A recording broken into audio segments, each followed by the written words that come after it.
what would you say, Stan, are a couple of the basic building blocks that we need to really get right during this crisis?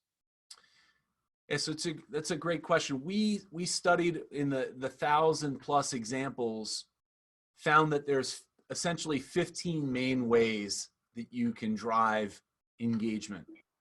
And not all of them are set up the same.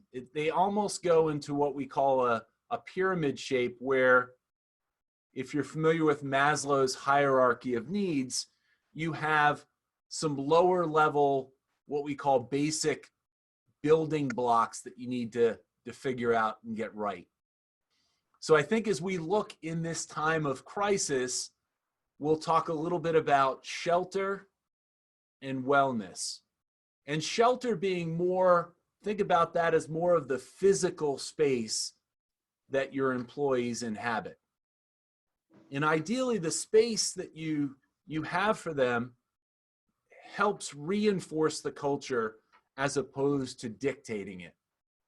And we're in a situation now where a lot of people, for the first time, their workspace is actually in their home space, and they're dealing with working from home. And so as an employer, to help them stay engaged, how can you give them the technology platforms that they can communicate? How do you give them the equipment, whether it's bigger monitors, whether it's thinking about how they set up their workspace to allow them to be more productive, and also starting to think about what's going to happen when they come back to the workplace. How will you need to change things within your office environment or physical workspace to accommodate this new normal of COVID-19? So it could be that in your conference rooms, you always make sure that there's an empty chair if you have a meeting between people to maintain that safe social distance. The second piece is about wellness. And this is so important. You can't have a happy employee unless they're healthy, right?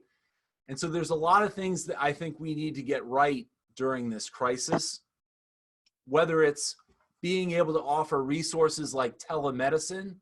So if somebody feels like they have a condition, they have an outlet that they can reach out, not feel like they have to come into the office if they're not feeling up to it.